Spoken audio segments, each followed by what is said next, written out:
그날은 별것 없는 하루였다.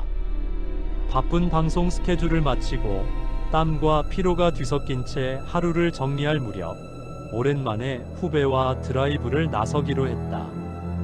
집에 들어가 혼자 TV를 보며 시간을 보내기에는 왠지 모르게 마음이 허전했다. 단순히 바람이라도 쐬고 싶었던 걸까? 아니면 그날따라 무언가에 이끌린 듯 차 열쇠를 손에 쥐게 된 건지 지금도 알 수 없었다. 가볍게 맥주 한 캔을 마시며 수다를 떨 수도 있었지만 이상하게도 그날은 술보다는 하얀 도로 위를 달리고 싶은 충동이 강했다. 엔진의 진동, 창밖으로 스쳐 지나가는 바람, 그리고 고요한 밤 공기 속을 뚫고 달리는 기분. 그것이 오히려 하루의 피로를 씻어낼 것 같았다. 후배는 조수석에 앉아 있었다. 한 손은 창문에 걸치고 다른 손은 음료 캔을 들고 있었다. 그는 쉴 새 없이 떠들며 분위기를 띄웠다. 형, 요즘 방송 재밌게 보고 있어요. 솔직히 너무 빡세게 일하는 거 아니에요? 좀 쉬셔야 되는 거 아니에요? 제 친구는 피곤한 기색 속에서도 미소를 지으며 대답했다. 야, 쉬면 뭐하냐? 이렇게라도 달려야지 기분이 풀리지. 방송 끝나고 곧장 집 가면 그냥 더 답답해져. 라디오에서는 느린 팝송이 흘러나왔다.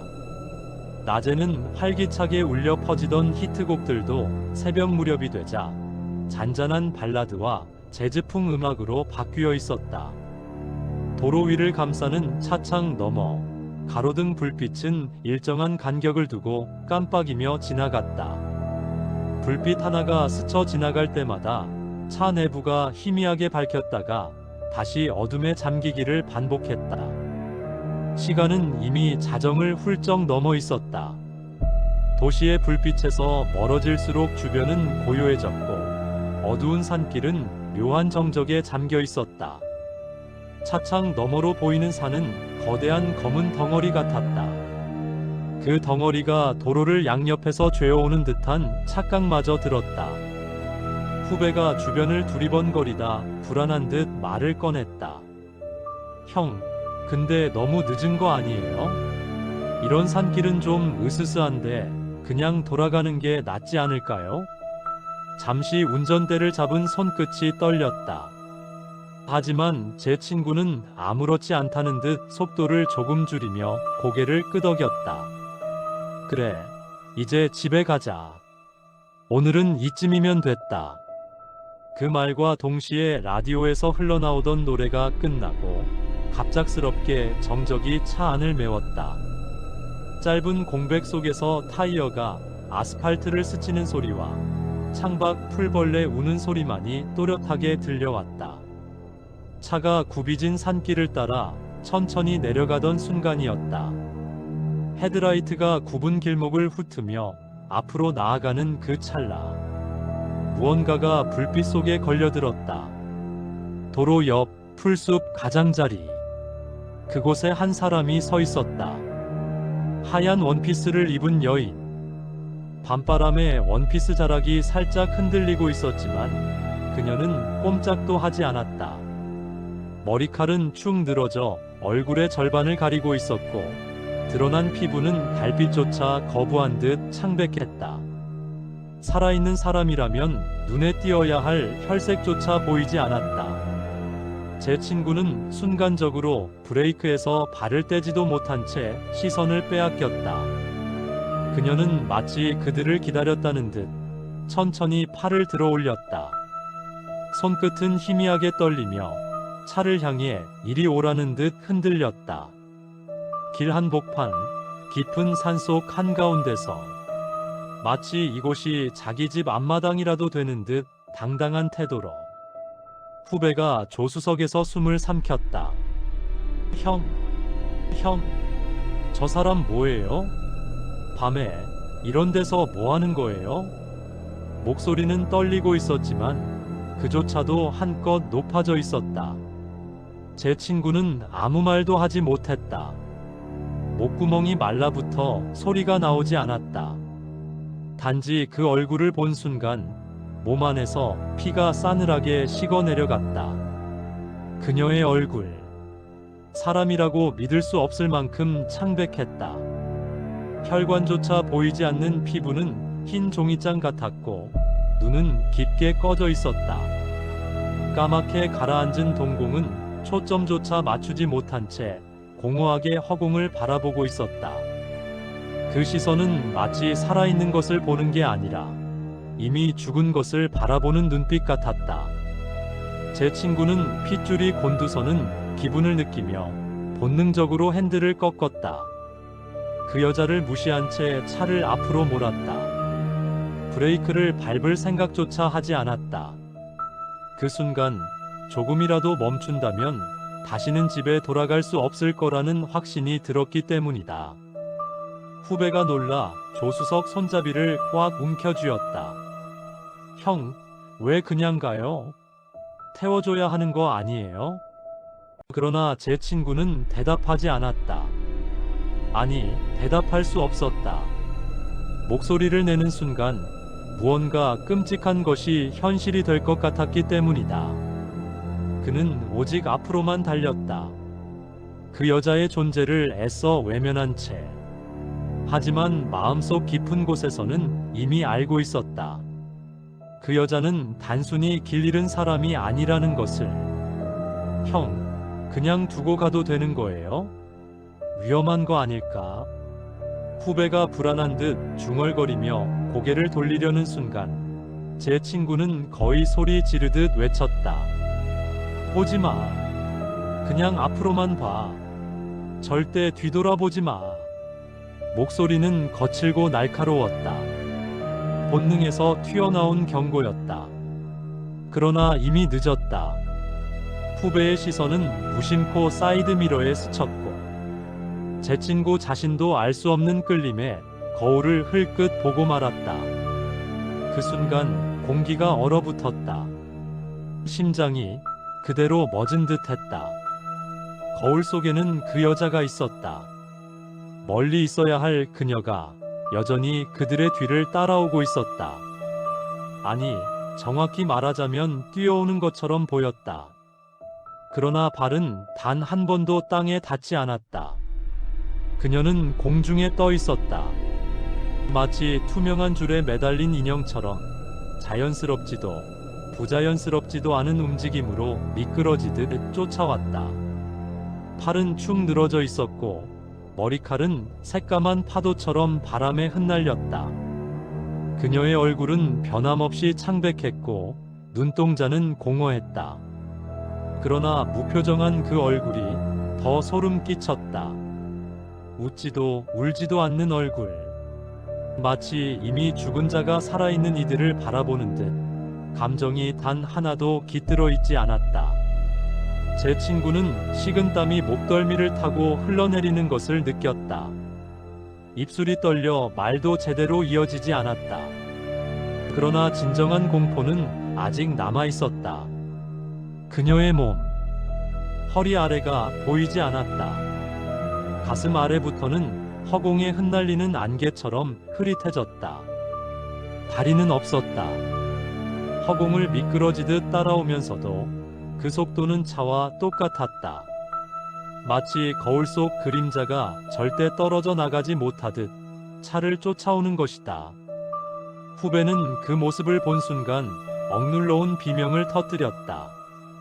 형, 다리가 없어요. 저거 뭐예요? 사람 아니잖아요.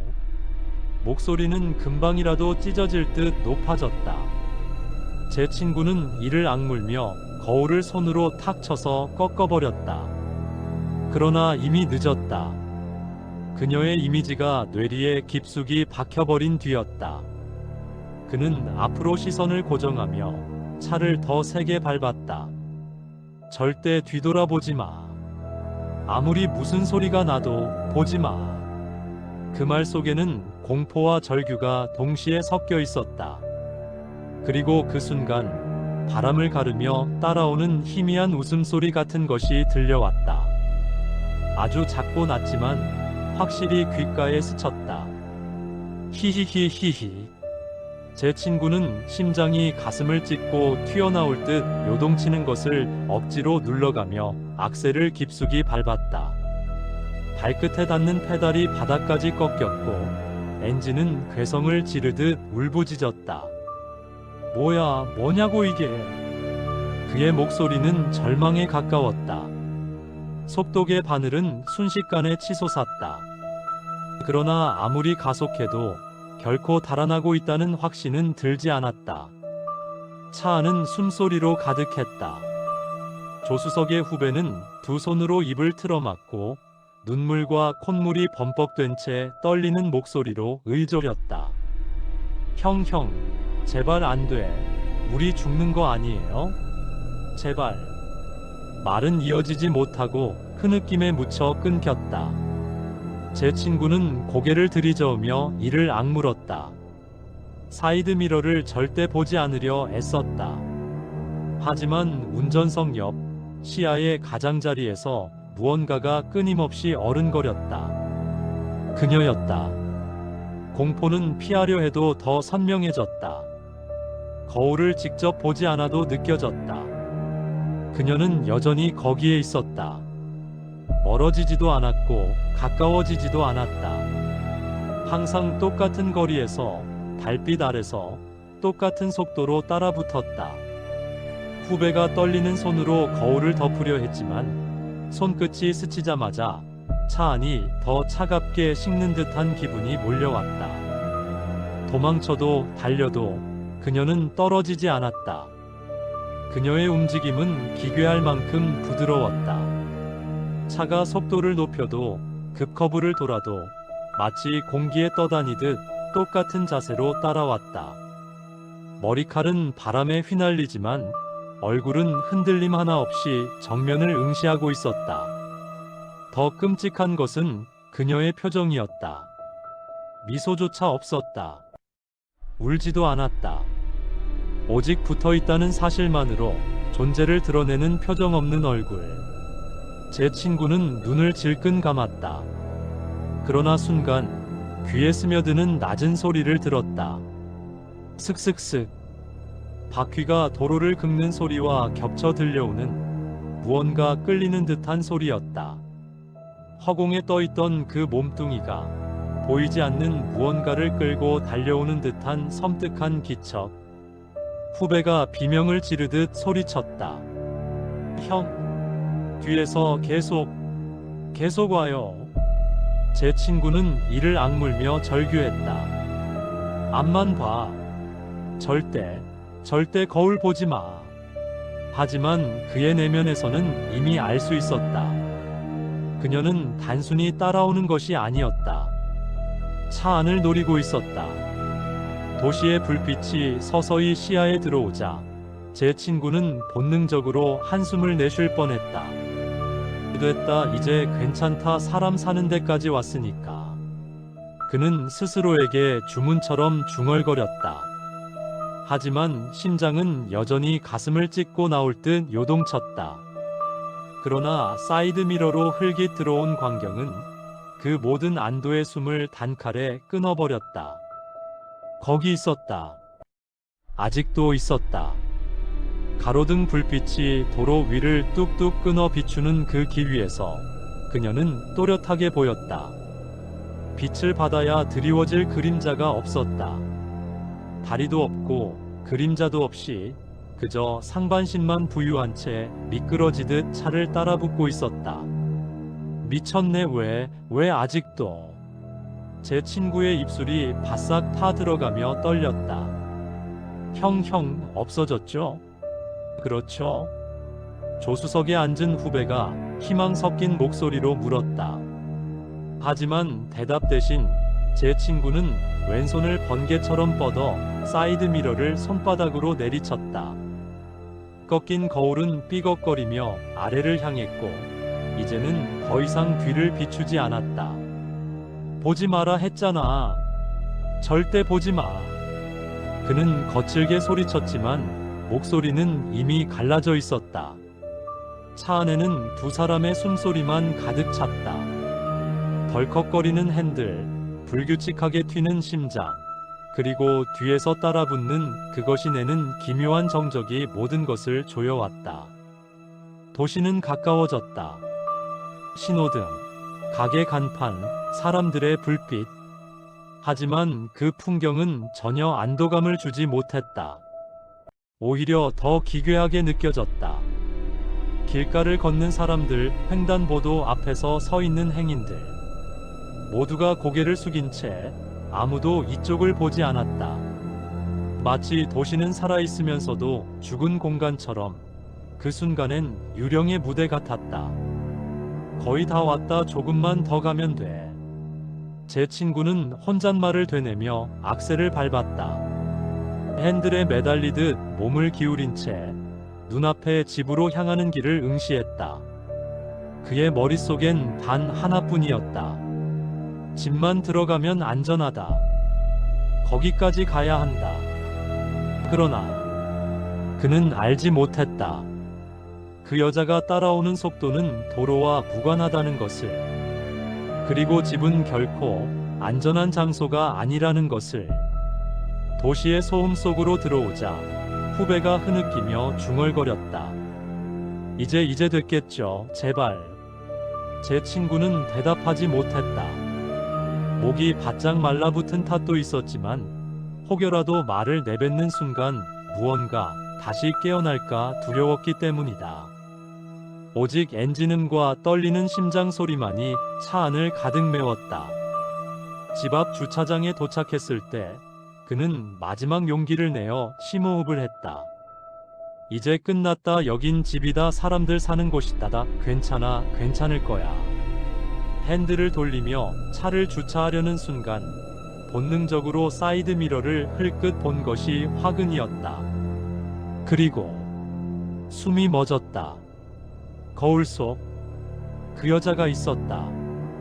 아니, 이번엔 달려오는 것이 아니었다. 그녀는 차 바로 뒤에 서 있었다. 가로등 불빛에 비친 창백한 얼굴, 눈동자가 없는 흰자 위로 번지는 검은 균열들, 그리고 찢어진 입술이 귀까지 벌어져 있었다. 제 친구의 몸이 경직되며 온몸에 피가 얼어붙었다.